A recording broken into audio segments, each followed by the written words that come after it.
Это был один из тех дней в национальном парке Кахузи-Биега на востоке Демократической Республики Конго, когда джунгли буквально высасывают из людей все силы.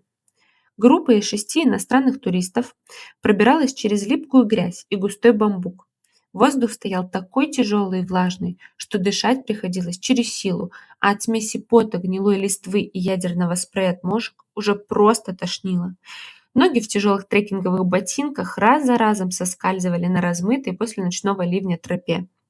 Первым шел их гид Джозеф, местный рейнджер с 19-летним стажем, мужик с лицом из выбритого гранита, который, казалось, знал в этом лесу каждый куст.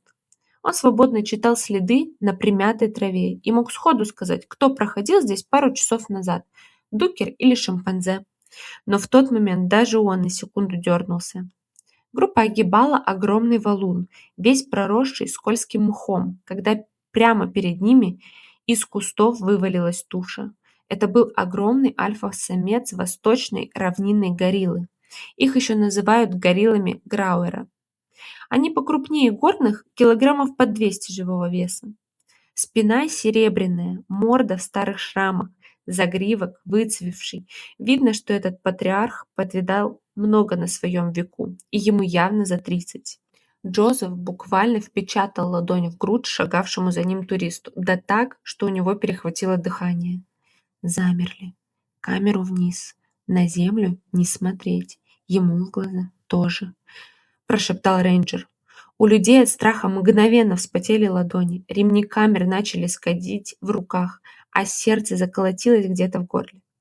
Когда в 5 метрах от тебя стоит трехцентнеровая туша, от которой несет диким потом и мокрой шерстью, ты просто забываешь, как дышать. Обычно как бывает? Джозеф еще перед выходом объяснил группе. Вожак либо оценивающе посмотрит на гостей несколько секунд и тихо уведет семейство в чащу, либо устроит показуху. Начнет орать, бить кулаками в грудь, ломать ветки и делать короткие выпады, чтобы чужаки наложили в штаны и убрались. Но этот самец повел себя вообще не по правилам.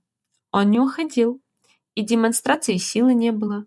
Он просто застыл у тропы и тяжело, с каким-то жутким влажным хрипом дышал. Потом резко рванул в сторону людей, шумом долбанул лапами по грязи, но вместо того, чтобы оттеснить их, метнулся назад к небольшому оврагу справа и начал там кружиться на одном месте. В нем не было привычной холодной уверенности хозяина джунглей. Горилл колотило от паники. Он издавал дикие утробные звуки и раз за разом возвращался к одной и той же точке, где сплетались заросли лиан. Джозеф сразу просек, что дело не в охране территории. Самец был словно на привязи у этого оврага и срывался на глухую агрессию каждый раз, когда кто-то делал шаг в ту сторону. Рисковать людьми никто не собирался. Джозеф скомандовал медленно, без резких движений и, не поворачиваясь к нему спиной, отходить назад. Туристы пятились по скользкой грязи метров на 60, тяжело дыша, пока не поднялись на небольшую плешину на холме. Оттуда все просматривалось, но расстояние давало шанс успеть дернуть, если что. Достав бинокль, Джозеф гляделся в подножье оврага. И только там, наверху, когда пульс у людей немного улегся, они сквозь ор цикад услышали этот звук. Тонкий, жалкий, прерывистый писк. Внизу, в колючем кустарнике, сидел детеныш, совсем малыш, года полтора от силы. Он попался в петлю из тонкого стального троса, долбанную браконьерскую давку, которую местное население сплошь и рядом ставит на мелких антилоп. Вся земля вокруг была вытоптана до состояния жидкого месива, кора с кустов содрана.